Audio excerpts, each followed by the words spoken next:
महाराजांच्या शत्रूंची हिम्मत वाढू लागली, स्वराज्य भरडलं जाऊ लागलं।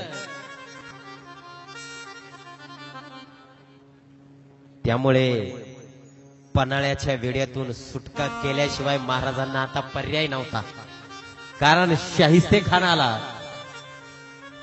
स्वराज्यात घुसला, इकडे सिद्धी जोहर, आणि महाराजांनी विचार केला आता वेड्यातून बाहेर पडल्याशिवाय आता शाहिस्ते खानाला कोणी हरवू शकत नाही, मला किमान या वेड्यातून बाहेर पडावं लागणार। आता किती दिवस वेड्यात अडकून पडणार।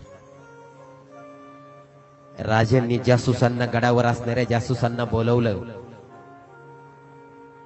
सगळ्यांना सांगितलं आता मला आता तरी वाटतंय, मुस्सदींना बोलवलं, गडावरच्या जासूसांना बोलवलं, सगळ्यांना बोलवलं, सगळ्यांना राजांनी सांगितलं लक्षात घ्या, मोगली सेनेचा प्रभाव बघता मोगलांना कोणी हरवल आता मला असं वाटत नाही, म्हणून आता मला बाहेर पडावं लागेल, काहीतरी हुन्नर चालावा लागणार आहे। मुस्सद्यांना विचारते झाले, यारांना सांगितलं एक काम करा, गडावरती एखादा रस्ता शोधा, असा एखादा रस्ता, आता वेडा प्रचंड भयंकर आवडलेला होता, पण त्यातल्या त्यात एखादा मार्ग असा शोधा की तिथून निघता येईल। आणि त्र्यंबक भास्करांना सांगितलं मी निघून जाणार आता, पण वेड्याची जबाबदारी आता तुमच्यावर आहे, गडाची जबाबदारी तुम्ही गड लावून धरा। प्रतिपदेला भेटीचा दिवस ठरला महाराजांचा आणि जोहरचा, लक्षात घ्या। आणि नेहमीप्रमाणे दुसरा दिवस उजडला, गडावर सगळ्यांना वेड्यामध्ये जे जे माणसं होती त्यांच्यापर्यंत बातमी आता पोहोचली की शिवाजी राजा घाबरलाय, आता सिद्धीला भेटायला येतोय, तह होणार आता बहुतेक यांच्यामध्ये। त्यामुळे झालं काय, नवे तर महाराजांनी त्यांच्या माणसांनी ही बातमी प्रत्येकापर्यंत पोहोचवली। त्यामुळे झालं काय, वेडा जरासा ढिल्ला झाला, कारण वेडा आवडून बसलेल्या माणसांना कळालं की आता राजा येणार आहे, आता काय वेडा, आता ड्युटी आपली थोडी कमी झाली, जबाबदारी कमी झाली, त्यामुळे वेडा सैल झाला, थोडासा बेसावध झाला। आता महाराजांवर पन्हाळगडावर 8000 पायदळ होतं, त्यापैकी 600 पायदळ सैनिक महाराजांनी स्वतःच्या बरोबर घ्यायचे ठरवले। त्यामध्ये हिरडस मावळ मधील बांदलांचे सरनोबत बाजीप्रभू देशपांडे महाराजांच्या सोबत जायचं ठरलं। रात्रीच्या पहिल्या पहरी निघायचं ठरलं। आता लक्षात घ्या, कान बारीक करून ऐका, महाराजांना आता जायचं होतं पन्हाळगडावरून विशाळगडाकडे। कुठं महाराजांनी ठरवलं, पन्हाळगडावरून महाराजांना विशाळगडाकडे जायचं।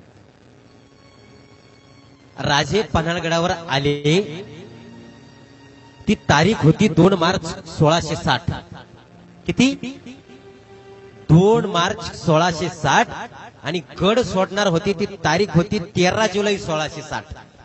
म्हणजे 134 दिवस राजे गडावर होते, पन्हाळगडावर 134, थोडे थिडके नाही, 134 दिवस राजे गडावर। हिशोब करायचा योजनेचा, 5 योजने अंतर होतं, कॅल्क्युलेशन करा, लिहून घ्या असेल तर। एक योजन खळदकर महाराज 5 योजने अंतर होतं, एक योजन म्हणजे 8 मैल, एक योजन म्हणजे 8 मैल, 5 योजने अंतर होतं, 8 गुणिले 5 40 मैल। आता आलो आपण मैलाच्या हिशोबावर, 5 योजने अंतर, 5 गुणिले 8 40 मैल, अंतर किती होतं आता 40 मैल। आता 40 मैल म्हणजे किती किलोमीटर, 1 मैल म्हणजे 1.6 किलोमीटर, तुम्हाला सांगितले, करा परत गुणिले। क्या बात आहे, टाळ्या वाजवा एकदा, कोणी तोंडी केलं का मोबाईलवर केलं, शाबास, वारे क्रांती। चला, ती पण समय सूचकता त्या दिदीला सुचली, तिच्या करता एकदा टाळ्या होऊन जाऊ द्या। 64 किलोमीटर अंतर, महाराजांना 64 किलोमीटर जायचं होतं। परत जायचं म्हणजे रस्ता एकदम गुळगुळीत, नाना समृद्धीचा हायवे, एकदम सोपा, 120 स्पीड, बरोबर ना? नाही ना, आता सिद्धीची नजर चुकून जायचं म्हटल्यावर रस्ता कसा निवडला असेल तुम्ही लक्षात घ्या, की ज्या रस्त्याकडे कोणाचं लक्ष नाही, आडवाट, बरं त्या जंगलात वाघ, सिंह, श्वान, अजगर, दलदलीचा रस्ता. बरं आता या मावळ्यांना जायचं म्हणजे या पायामध्ये चपला घालून चालणार नव्हते, कारण पाऊस चालू होता, पावसाळ्याचे दिवस होते लक्षात घ्या. पावसाळ्यात किती चिखल होतं माता माऊलींनो, एक पाय घुसला का दुसरा काढायचा म्हणजे तो गुतून बसतो. आणि आपण जर स्लीपर चप्पल जर घालेला असेल ना, तो एक पाय गुतला का तो दुसरा काढायला गेला की ते बंद होतो. चप्पल तिनंच सोडून द्यावी लागते. म्हणून चपला घालून चालणार नव्हतं, बुट घालून चालणार नव्हतं, पायी पायी जायचंय. बरं आता पायी पायी जायचं म्हणजे काठी किती किती काठी घुसणार होते विलक्षण. बरं आता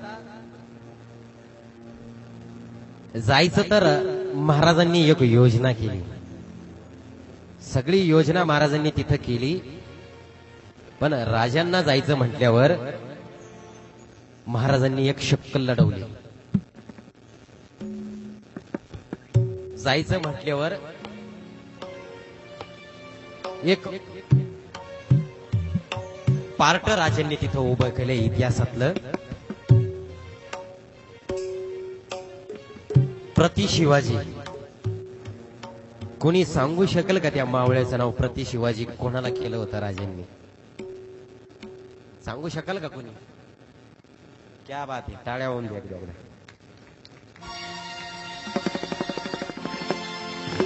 न्हावी समाजाचे होते, न्हावी समाजाचे. आमचे शिवा काशीदांना बोलवण्यात आलं, शिवा काशीदांना निरोप पाठवण्यात आला, शिवा काशीदांना पाचारण करण्यात आलं. आले शिवा काशीद राजांना भेटायला. राजांसमोर उभे राहिले शिवा काशीद. अरे शिवा, पालखी राज रस्त्याने काढणार होत, म्हणजे राजे पालखीत बसून जाणार होते. पण राजांनी इथं एक डोकं चालवलं. शिवाला सांगताय, शिवा आम्ही पहाऱ्यातून बाहेर पडताना 2 पालख्या काढणार आहोत आणि ती दुसरी पालखी राज रस्त्याने जाणारी म्हणजे सिद्धी जोहरला ती सापडणार आहे. आणि ती तिच्यामध्ये बसण्याकरता आम्हाला एक प्रति शिवाजी हवाय.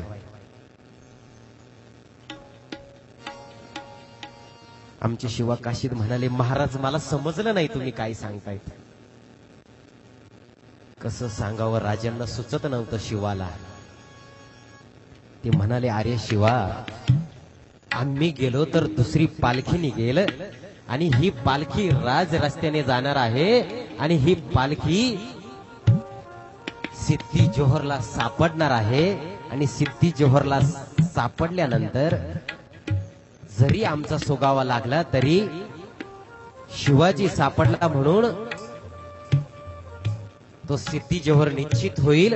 थोड्या वेळ का होईना आम्हाला पळून जायला वेळ मिळेल म्हणून ती दुसरी पालखी सिद्धी जोहरला सापडणार आहे. आणि शिवाजी सापडला अशी सिद्धी जोहरची समजूत होईल. आमचे शिवा काशीत लगे म्हणाले, राज मग आडलं कुठे? राज आडलं तरी कुठं?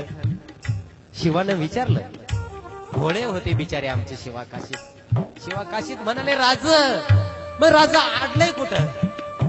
दुसरा शिवाजी पाहिजे ना. राजे म्हणाले, अरे दुसरा शिवाजी पाहिजे, माझ्या चेहऱ्याशी मिळताच होता. मग आता शिवाच्या लक्षात आलं, कारण शिवाचा चेहरा राजांसारखाच होता. शिवा म्हणजे शिवाला फार आवडायचं.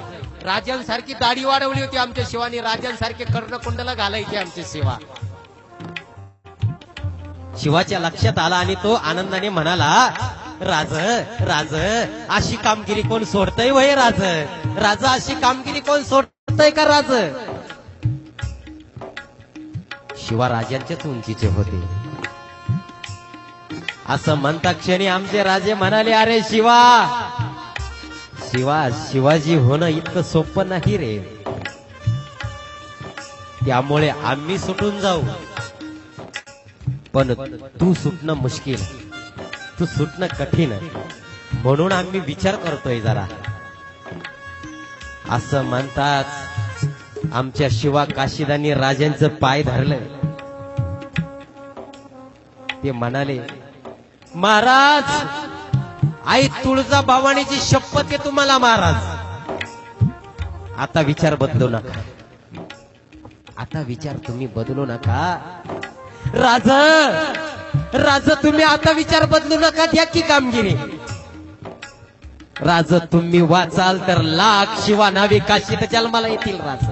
राज तुम्ही वाचाल तर लाख माझ्यासारखे लाख शिवा नावे काशीत जन्माला येतील. राज या शिवाच्या जीवाचं सोनं होईल. राज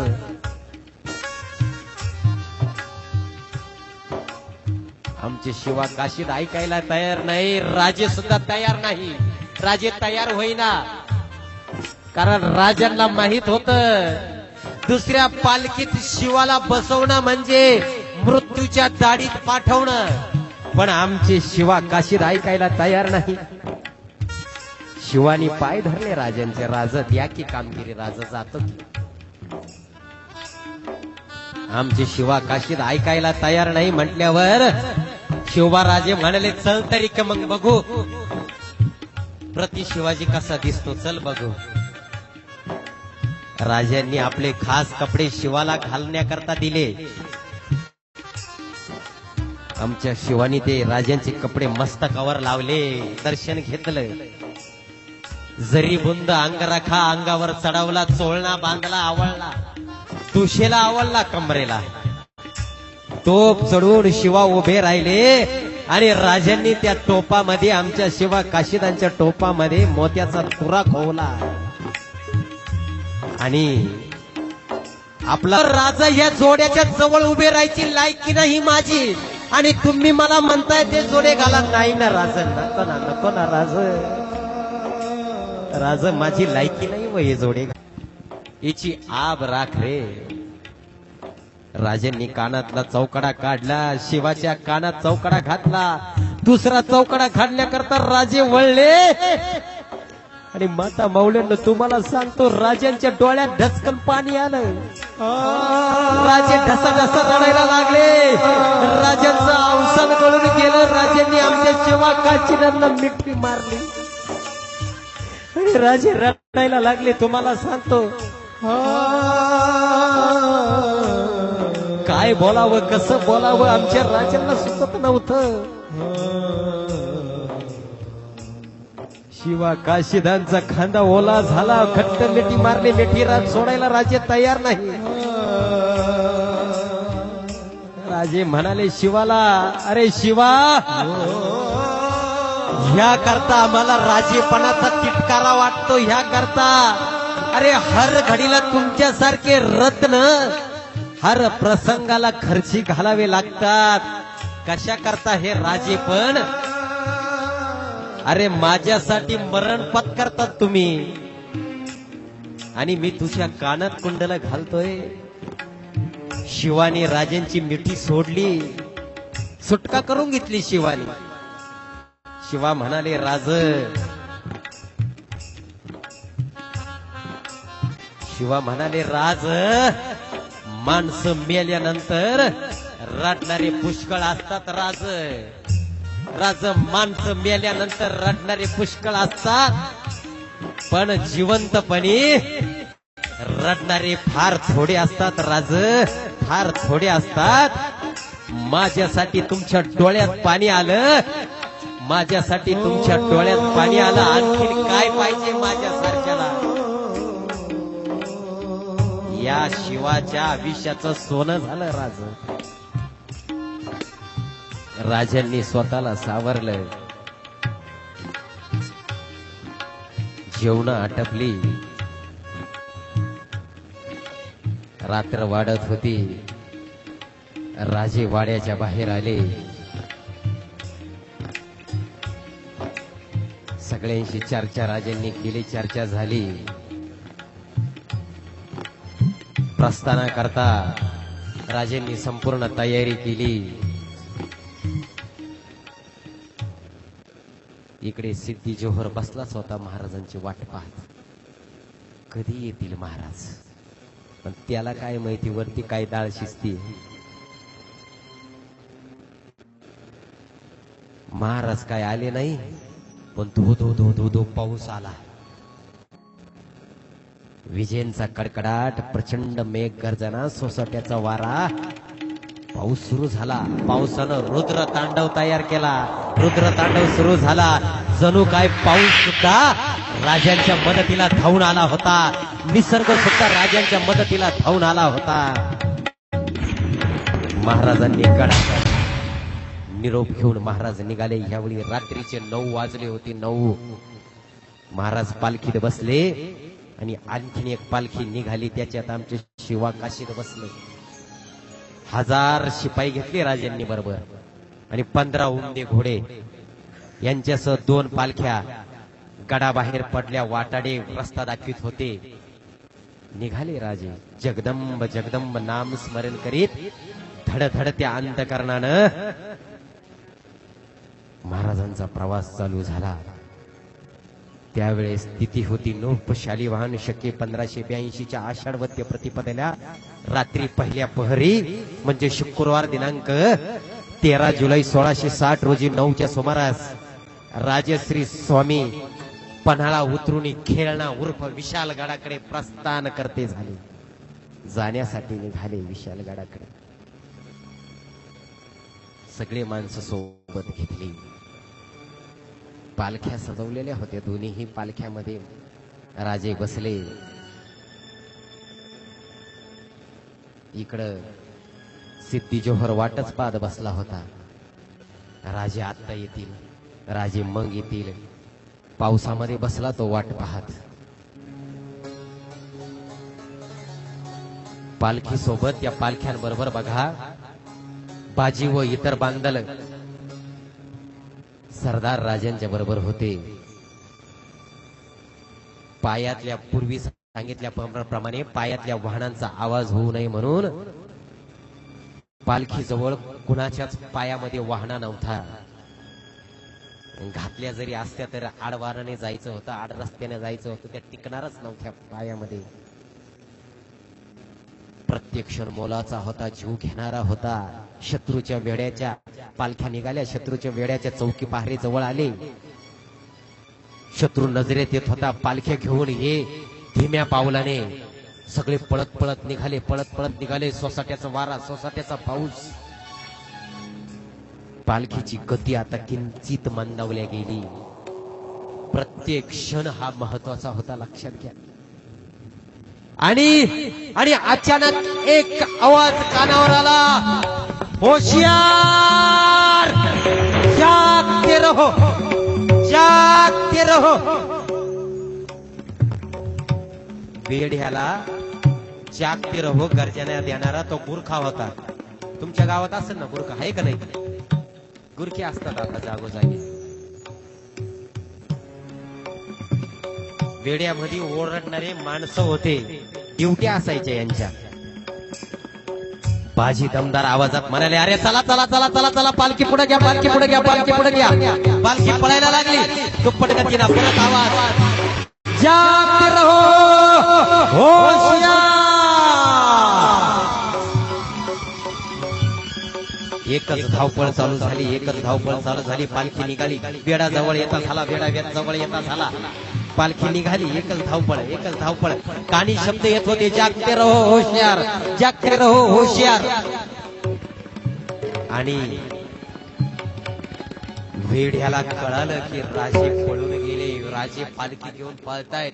वेड्याला कोणीतरी सूचना दिली आणि अचानक कलकारी उठली, अरे दुश्मन भाग गया, दुश्मन भाग गया, वो देखो दुश्मन भाग रहा है, दुश्मन भाग रहा है.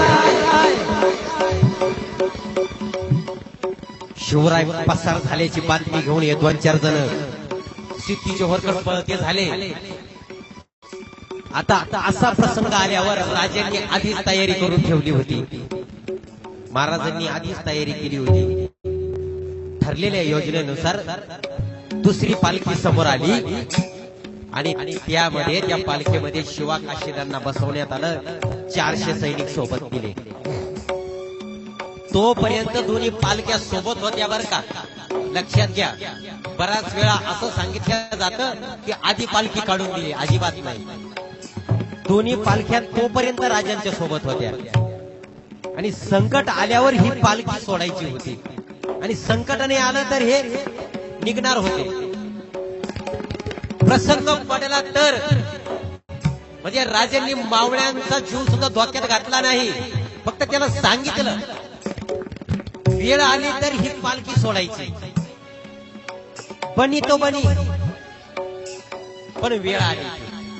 मग त्या पालखीमध्ये 400 माणसं सोबत दिले, 600 माणसं राजांनी बरोबर घेतली. 4,10,000 माणसं बरोबर घेतली होती. 1000 निघाले. आता महाराज पसार झाल्याची ही बातमी कळाली सिद्धी जोहरला. तोवर फाजल खान, मसूद खान धावत आले आणि सिद्धी जोहरला मसूद म्हणाला, हुजूर हुजूर हुजूर शिवा भाग गया. सिद्धी जोहर म्हणाला मसूदला, उस कापर शिवा का पीछा करो. आता हा सिद्धी मसूद कोण होता? सिद्धी जोहरचा जावई होता बरं का, जावई. सासऱ्याने जावयाला सोबतच घेतलं होतं. म्हणजे काही पूर्वीपासून प्रथा आहे का काही तेच कळत नाही. बरेच जावई घर जावई होतात. आता सासऱ्याला की बोलून घ्या, त्या सासूच म्हणते 2-4 महिने बघ, नाही तर जावयाला घेऊन ये, एखादी टपरी टाकून देते. आपल्याकडे भरपूर आहे, चालता जळत नाही आपलं, ये घेऊन जावयाला. तसं हा जावयाला सोबत घेऊन आलेला होता. निघाला सिद्धी मसूद भरधाव वेगानं. पाऊस पडत होता, धाड धाड धाड धाड धाड, कडकड कडकड विजांचा गडगडाट. राजांना पकडायला निघाले घोड्यावर. करीत घोडे निघाले आणि काही अंतर लांब गेल्यानंतर अचानक स्वार ओरडला, दुश्मन, ओ देखो दुश्मन, ओ देखो दुश्मन, ओ देखो दुश्मन. आणि क्षणार्धात पालखीला वेढा पडला.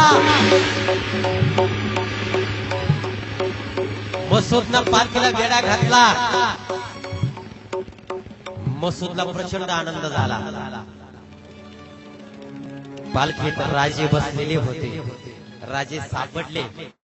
मसूदला प्रचंड आनंद झाला. आनंदाच्या सीमा राहिल्या नाही मसूदला. रे राजे सापडले, तसा निघाला आनंदाच्या भरात. टिकी टिकी टिकी टिकी करीत मस्त त्या आला. सिद्धी जोहरच्या समोर घेऊन आनंद झाला. सगळे सैन्य जवळ गोळा झाले. राजांना पाहिला.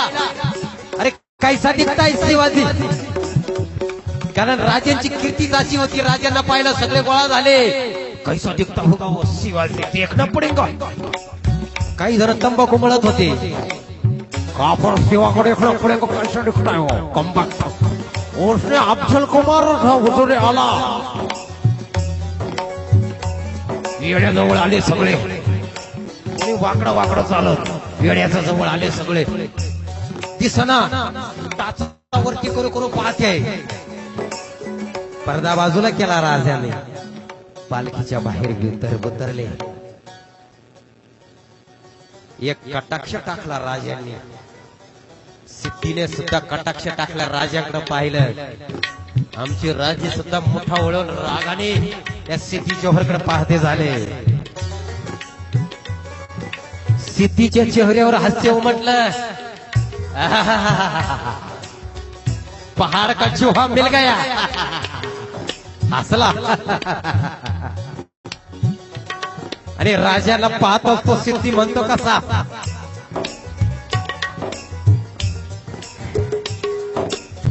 सिद्धी म्हणतो राजाकडे पाहून, भाग रहे थे क्या शिवाजी, भाग रहे थे. आमचे शिवराजे म्हणाले, पाहत होतो, प्रयत्न करून पाहता येतं का.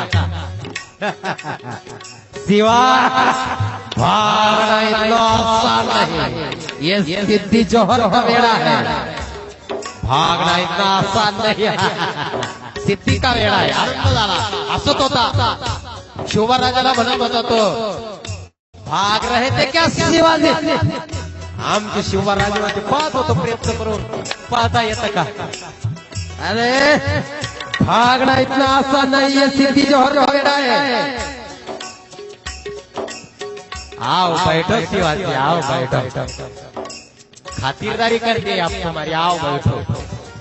क्या सांगते तो अफजल खानाचा पुत्र फाजल खान तिथं उभा होता, त्याला प्रचंड राग आला, कमरेला तलवार होती, तलवार दुंडणीत होता, तो मनात शिव्या घेत होता सिद्धि जौहरला। अरे या शिवाजी स्थापक शिवा ने मेरे अब्बा जान को मारा है, आणि हा सिद्धेचं डोकं बिकं फिरलं का काय, बसायला खुर्ची देतोय, बैठो आदर सत्कार करतोय। राग आला याला, आणि रागाच्या भरात त्याचे डोळे विस्मरले गेले, संतापाने तो तलवार उपसून पळता झाला, शिवाजी महाराजांकडे येता झाला। कंबक येड्यातल्या माणसांनी अडवलं त्याला, सिद्धी जौहरनं अडवलं, आणि जवळ जाऊन त्यानं जेव्हा राजांकडे पाहिलं त्या फाजल खानानं, त्याने ओळखलं, ये शिवा राजे नहीं हो सकते, शिवा राजे को हम पहचानते हैं। कारण अफजल खानाच्या स्वारीच्या वेळेस हा फाजल खान बरोबर होता, आणि याने राजांना जवळून पाहिलं होतं, हा राजांना ओळखीत होता। हा सिद्धी जौहरकडे गेला आणि सिद्धी जौहरला म्हणाला, हुजूर हुजूर ये शिवा राजे नहीं हो सकते, शिवा राजे को हम पहचानते हैं। क्या काय म्हटला, ये शिवा राजे नहीं हो सकते, शिवा राजे को हम पहचानते हैं। सिद्धी जौहरची तळपायाची आग मस्तकात गेली, सिद्धी जौहरनं तलवार उपसली, सप सप सप सप सप शिवाजी महाराजांवर वार केले, रक्ताच्या चिलखंड्या उडाल्या। सिद्धी जौहरनं विचारलं, सांग तू कोण आहेस? शिवबा राजांच्या देशाचे आलेले होते ते आमचे शिवा काशीत कोणते झाले, मी शिवाजी। अहो दोनदा तीनदा वार केले, रक्ताच्या चिलखंड्या उडायला लागल्या, पण आमचे शिवा नाविक काशीत बोलायला तयार नाही। आता दोनदा तीनदा वार केले, सिद्धी जौहर विचारतोय, सांग तू कोण आहे? हा म्हणतो मी शिवाजी। आता तो कमरेवर हात घेऊन सिद्धी जौहर त्या असा फाजल खानाकडे पाहतोय, हा म्हणतो हा शिवाजी नाही, याच्यावर एवढे वार केले, हा एवढ्या नेटानं म्हणतो मी शिवाजी महाराज आहे। भानगड तरी काय, आता भरोसा ठेवावा कोणावर? तो फाजल म्हणतो, नाही हुजूर, अल्लाह ताला की कसम हुजूर, मैं शिवा को पहचानता, ये शिवा राजे हो नहीं सकते। परत वार केले, परत रक्ताच्या चिलखंड्या उडाल्या। अहो शरीराचा असा कोणताच भाग शिल्लक नव्हता की आमच्या शिवा काशीदांच्या अंगावर चाळण झाली होती, चाळण। रक्त उडत होत, आणि रक्त जे जमिनीवर सांडलं होतं तिथं रक्ताने चिखल झाला होता, तरीही आमचे शिवा काशीद बोलायला तयार नाही।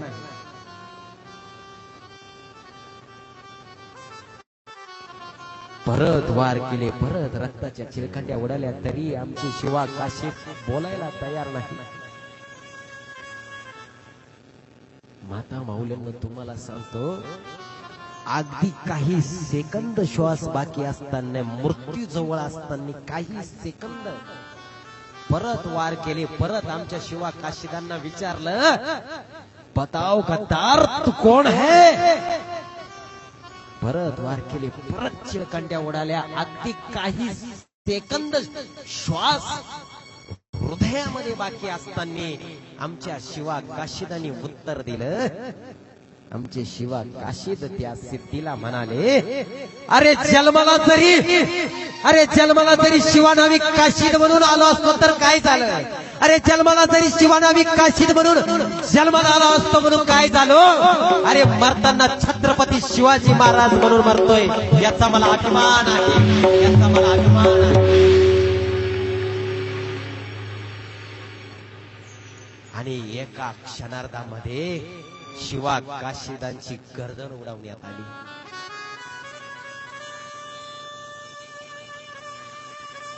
आणि पुन्हा एकदा एक रत्न स्वराज्याच्या कामी आलं. शिवा काशीदांना वीर मरण आलं. न्हावी समाजाचे होते. अहो, प्रत्येक समाजाची माणसं स्वराज्याकरता बलिदान देत होती. आणि आता आपण जातीपातीमध्ये भांडतो. हा ह्या जातीचा, तो त्या जातीचा. अहो, प्रत्येकानं स्वराज्याकरता योगदान दिलं हो. आता राजे पळून गेल्याची बातमी याला कळाली. खोटा शिवाजी सापडला. याची तळपायाची आग पुन्हा मस्तकात गेली.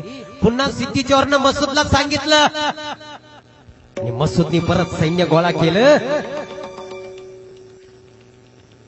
आणि 3000 सैन्य घेऊन मसूद निघाला परत राजांच्या मागावर.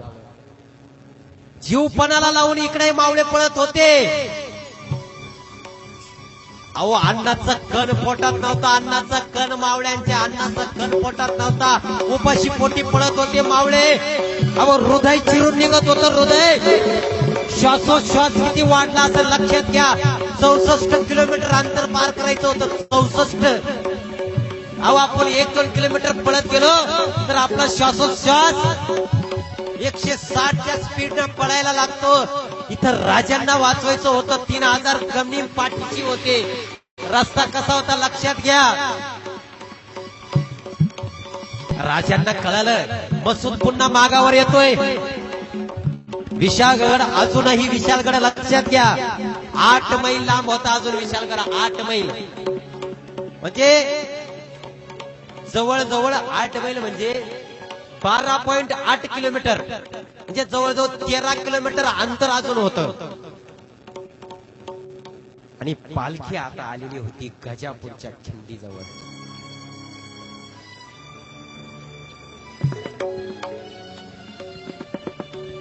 तीन हजाराचं दळ घेऊन मसूद येत होता आणि इथं बातमी कळाली की विशाळगडाला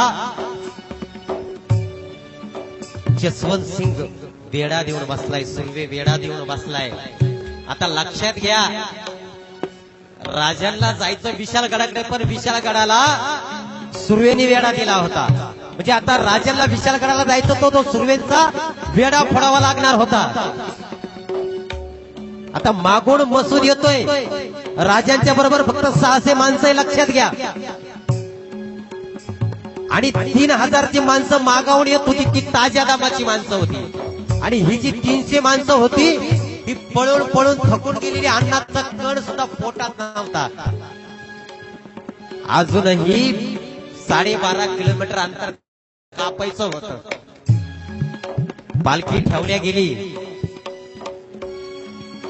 पालखी ठेवली. राजांची विचारशक्ती आता सुन्न झाली. करावं तरी काय करावं. बाजी प्रभू पुढे आले. बाजी प्रभू म्हणाले राज एक काम करा राज. महाराज निम्मी शिबंदी याच्यातली तुम्ही तुमच्या सोबत घ्या. मी इथं खिंडीत थांबतो. मी इथं उभा राहतो. राजा कितीही वेळ लागू द्या. एका गनिमाला सुद्धा खिंडीत मी घुसू देणार नाही. राजे म्हणाले नाही बाजी नाही. नाही बाजी. जीवाची बाजी लावून इथवर आणलंय. जे होईल ते मिळून करू. राजे बोलते झाले अजिबात नाही बाजी. बाजी म्हणाले राजा प्रत्येक क्षण मोलाचा आहे. राजा प्रत्येक क्षण मोलाचा आहे. राजा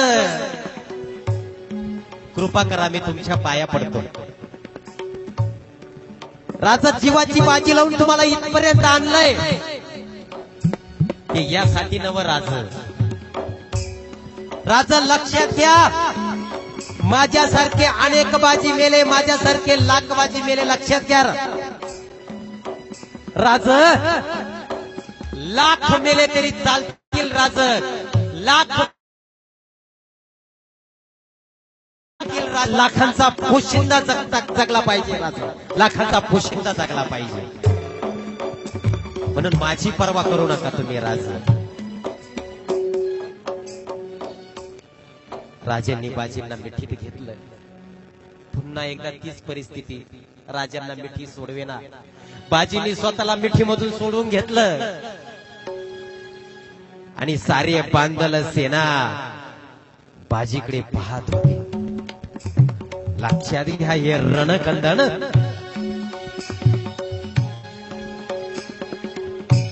खिंडीपाशी आले. सगळे बांधल सेना खिंडीपाशी उभे राहिले.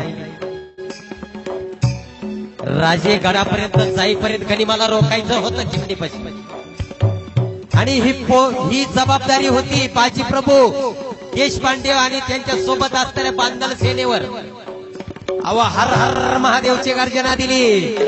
आणि हे इतिहासात येडी झालेले माणसं, राजांकरता येडी झालेली माणसं खिंडीपाशी उभी राहिली. काही जण खिंडीच्या वरती जाऊन उभी राहिली, काही जण खिंडीवर उभी राहिली. आणि तीन तीन तीन तीन तीन तीन मनात मसूद चालत आला. ताज्या दमाचे 3000चं सैन्य होतं मसूदचं.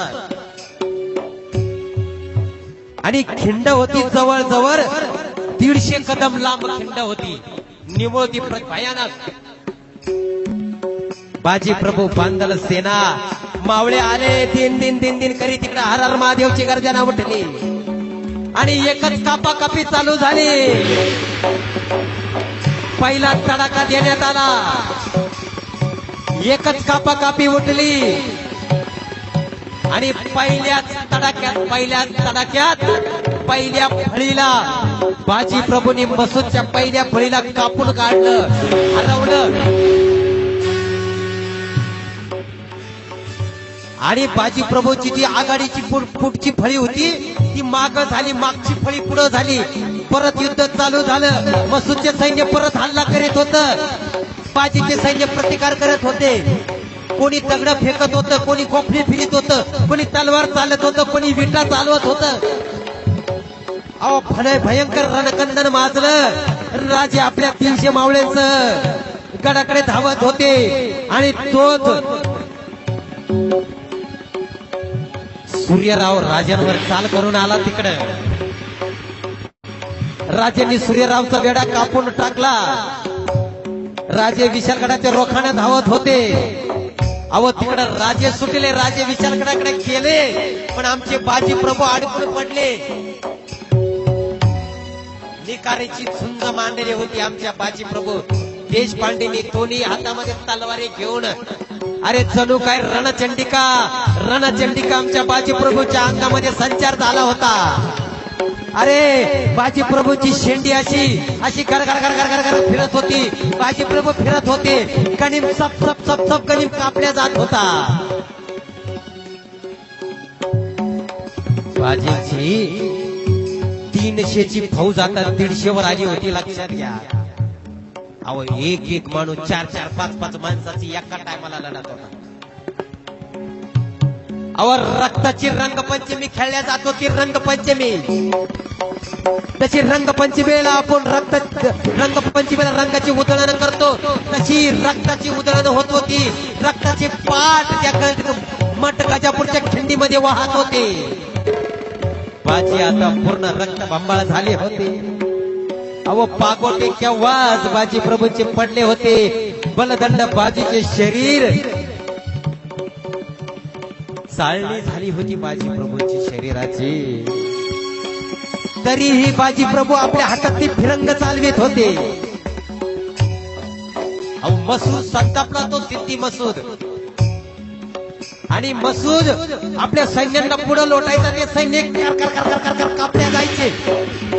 तो मसूद विचार करीत होता, अरे मराठे क्या खिलाते हैं, क्या खाते हैं ये मराठे, क्या खाते हैं मराठे.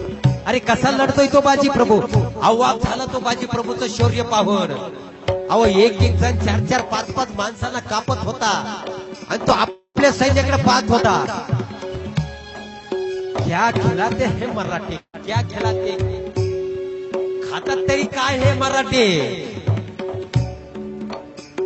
आता बाजीनं काय केलं, हातामध्ये विटा उचलला, विटा नावाचं शस्त्र लक्षात घ्या. असं ते फेकल्या जातं आणि गर्दन कापून ते परत येतं. त्या भल्लाल देवनं वापरलं होतं बघा. म्हणजे विटा म्हणजे पात्र पान असतं, पण ते भल्लाल देवचं त्या पिक्चर मध्ये फक्त तिने काय केलं, चेन लावून पुढे गदा लावली होती.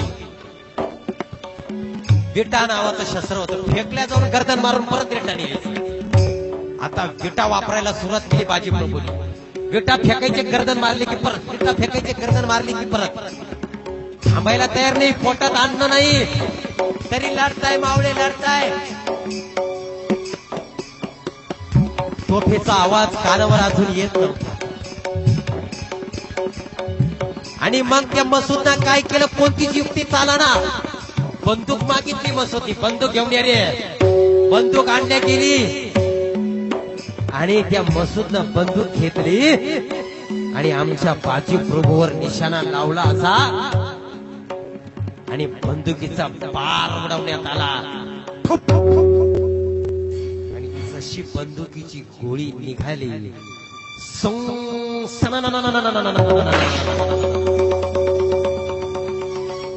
आणि बाजींच्या छातीत ती गोळी घुसली.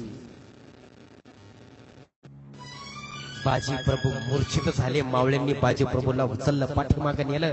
तरी तरी तरी मावळे लढतायत, मावळे देशाला लढतायत. अरे मोरक्याला जरी पडला, मोरक्याला लागलं, पण मावळे, अहो काही मावळ्यांनी तर काय केलं, त्याच्या मफलरी असतात, उपरणे असतात, त्याचे दगड बांधले, हटाना मराठी, हटाना. आणि तुम्हाला सांगतो, बराच वेळ झाला युद्ध चालतंय. बाजी प्रभू मूर्छित होऊन पडलेले. बाजी प्रभूंचे अंधुक डोळे उघडले, कारण रक्तबंबाळ झालेले होते. बाजी लक्षात घ्या, एखाद्या भाऊबांधाबरोबर जर आपण मारामाऱ्या केल्या ना आणि रक्तबंबाळ जर झालो ना, तर डोळे चिटकले जातात. लक्षात घ्या, बाजी प्रभूंचे डोळे चिटकलेले होते. अंधुक डोळे उघडले आणि विचारते झाले बाजी प्रभू. लक्षात घ्या, बाजी प्रभू काय विचारताय, तोफेचा आवाज झाला का, तोफेचा आवाज झाला का. मावळ्याने नकारार्थी माना डोलावल्या. बाजी प्रभू परत उठले, हाताला उपरणे गुंडळले, पागोटे गुंडळले, माणसांना बाजूला लोटलं. बाजी प्रभू परत समोर आले.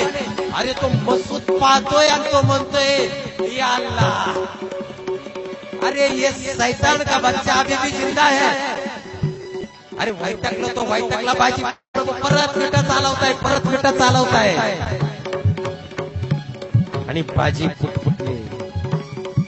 इकडे राजेंनी बेडा फोडला आणि विशाळगडावर राजे केले. आणि राजेंनी इकडे तोफेचा आवाज काढला. तोफेचा आवाज बाजी प्रभूंच्या कानावर आला. बाजींच्या चेहऱ्यावर हसू उमटले आणि बाजी प्रभू आमचे फुटफुटले. अहो रक्ताची चालणी झाली होती. अरे जणू काही बाजी प्रभून त्या खिंडीमध्ये त्या यमाला सांगितलं होतं, थांब, माझा राजा अजून विशाळगडाला पोहोचायचंय, 5 मिनिटं थांब. अहो यमाला सुद्धा थांबून ठेवणारे माणसं या महाराष्ट्राच्या मातीत तयार झाली. लक्षात घ्या, बाजी प्रभूंनी यमाला सुद्धा काही वेळ वेटिंग लिस्टवर ठेवलं. माझे राजे पोहोचायचे. यम सुद्धा काही वेळ खिंडीत थांबला आणि तोफेचा आवाज ऐकता क्षणी आमचे बाजी प्रभू म्हणाले, राजेगडावर पोहोचले. आता फत्ते झाले आणि बाजी प्रभू धुम धडांग खाली पडले. मला सांगतो, आणि मसूदचे सैन्य तुटून पडले. अव गेली 7 प्रहर मृत्यूशी झुंज देणारी बादल सेना कृतार्थ. अव मठ गाजापूरची घोडखिंड बाजी प्रभूंच्या रक्तानं पावन झाली. आजही तुम्ही जर घोडखिंडीत जर गेलात ना, आजही त्या मातीमध्ये बाजी प्रभूंचं आणि बांदल सेनेचं पडलेलं रक्त, त्याचा एक मातीचा तुकडा जरी तुम्ही आजही कल्लासात जर पाण्यात टाकला तर त्यातून रक्ताचे तवंग आजही उठतात, लक्षात घ्या.